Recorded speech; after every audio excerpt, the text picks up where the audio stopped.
Today I came here to request all of you, first of all, national development, simultaneously state development also. You wanted to achieve, you have to strengthen the hands of Narendra Modi ji, then only this country will move from here to next level. That is my request for all of you. In Tamil Nadu, elections are very crucial. Here, candidates I am mentioning, one is SP, respected SP, Velumani, Tonda, Muttur constituency, Sri Vanati Srinivasan, she is from Kovai North, Sri Aman K. Arjun, Kovai South, K.R. Jayaraman, Signa Nallur, Sri Arun Kumar,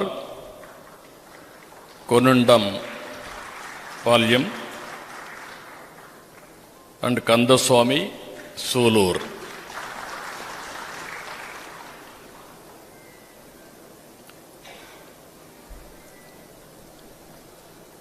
அனைவருக்கும் வணக்கம்.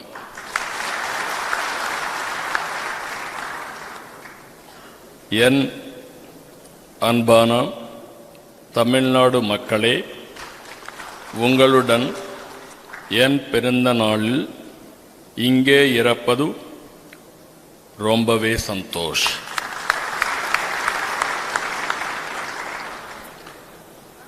மாற்றத்தை கொண்டு வர வேண்டும்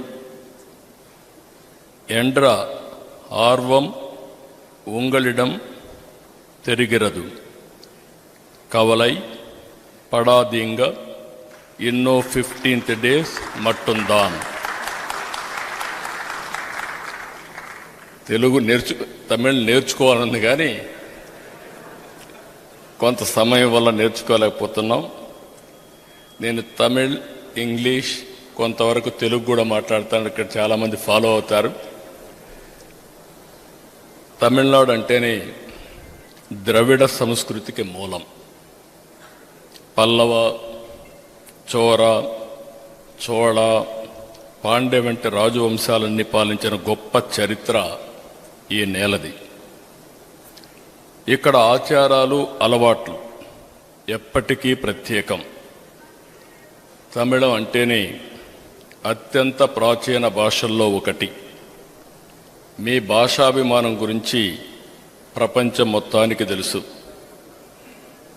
మీ అంతలా తల్లి భాషను ప్రేమించేవారు లేరనడంలో అతిశయోక్తి లేదు. మీరందరికీ ఆదర్శం. బ్రిటిష్ పాలనలోనే తమిళనాడు ఒక ప్రత్యేక స్థానం ఉంది. సౌత్ ఇండియా మొత్తం మెడ్రాస్ ప్రెసిడెన్సీ కేంద్రంగా, తర్వాతనే స్వాతంత్రం వచ్చిన తర్వాత మొట్టమొదటిసారి భాషా ప్రయుక్త రాష్ట్రాలకు పొట్టి శ్రీరాములు గారు ఇక్కడి నుంచే నాంది పలికిన విషయం కూడా మనం గుర్తుపెట్టుకోవాలి. అదే మరి ఒకప్పుడు సంపదకు కేంద్రం తమిళనాడు. స్వాతంత్రం వచ్చిన తర్వాత భారతదేశ అభివృద్ధిలో తమిళనాడు ఎంతో గొప్ప పాత్ర పోషించింది. ఎన్నో పరిశ్రమలు, వాణిజ్యానికి తమిళ గడ్డ పేరుగాంచింది. కోయంబత్తూర్ ఈరోజు మాట్లాడడం కాదు, ఒకప్పుడు దక్షిణ భారతదేశంలో ఇండస్ట్రీకి కేంద్రంగా ఎప్పుడో బ్రహ్మాండంగా రాణించిన ప్రదేశం ఈ కోయంబత్తూర్ అని చెప్పి కూడా నేను మీకు తెలియజేస్తున్నా. తమిళ ప్రజలంటేనే క్రమశిక్షణ, పట్టుదల, కష్టపడే మనస్తత్వం, తెలివితేటలు. ఇదే తమిళ సోదరుల సక్సెస్ సీక్రెట్. ఏ రంగంలో చూసినా, ఏ దేశంలో చూసినా తమిళనాడు నుంచి తమిళుల యొక్క విజయాలే కనిపిస్తాయి. అత్యంత ప్రాచీన నాగరికతల్లో తమిళనాడు ఒకటి. ఎన్నో సాంస్కృతిక దాడుల్ని, యుద్ధాలను తట్టుకుని నిలిచింది. ఎందరో పుణ్యాత్ములు, ప్రముఖులు తమిళనాడు నుంచే జన్మనిచ్చింది. కన్నగి, తిరువళ్ళవార్, కంబన్, సుబ్రహ్మణ్య భారతి, సివి రామన్, సర్వేపల్లి రాధాకృష్ణన్, శ్రీనివాస రామానుజన్, అబ్దుల్ కలాం, స్వామినాథన్ లాంటి మహానుభావులు ఇక్కడి నుంచే వచ్చారు. నాకు కూడా ఎన్డీఏ గవర్నమెంట్లో అబ్దుల్ కలాం లాంటి దేశభక్తుడిని రాష్ట్రపతి చేసుకోగలిగా ఉంటే, ఆ రోజు నేను కూడా ఒక పాత్ర పోషించగలిగానంటే అది నా అదృష్టంగా భావిస్తున్నా. ఇక్కడ ఉన్నన్ని ప్రాచీన ఆలయాలు ఎక్కడా లేవు, సాంస్కృతిక ప్రదేశాలున్నాయి, పర్యాటక కేంద్రాలు మరెక్కడా ఇంత లేవు. తంజావూరు, తిరుచిరాపల్లి, చిదంబరం, మదురై, కంచి, రామేశ్వరం, ఇలా ఎటు చూసినా దివ్యక్షేత్రాలే దర్శనమిస్తాయి.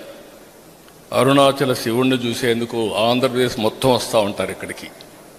అది ఒక ఆనవాయితీగా ముందుకు పోతున్నాం. మనందరికి కూడా ఒకటి గుర్తుపెట్టుకోవాలి, తమిళ్, తెలుగు, కన్నడ, మలయాళం, మన భాష ఏదైనా మనమంతా ద్రవిడులం, దాంట్లో ఏమాత్రం కూడా సందేహం లేదు.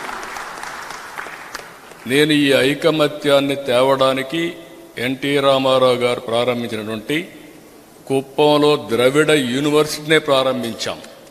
ఎందుకంటే 4 రాష్ట్రాల యొక్క ప్రభుత్వాలు అక్కడ ప్రాతినిధ్యం ఇవ్వాలి.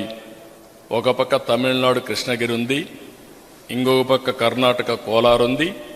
కేరళను కలుపుకొని మన సంస్కృతి సాంప్రదాయాల్ని కాపాడుకోవడానికి ద్రవిడ యూనివర్సిటీ కూడా స్టార్ట్ చేశాం. ఈరోజు ఒక్కసారి గతానికి వెళ్తే మద్రాస్ ప్రెసిడెన్సీ మనం అందరం కూడా కలిసి ఉన్నాం. 1953లో ఆంధ్ర రాష్ట్రంగా ఏర్పడిన తమిళనాడులో తెలుగు ప్రజలు ఎప్పుడూ మంచి సంబంధాలు కొనసాగుతున్నాయి.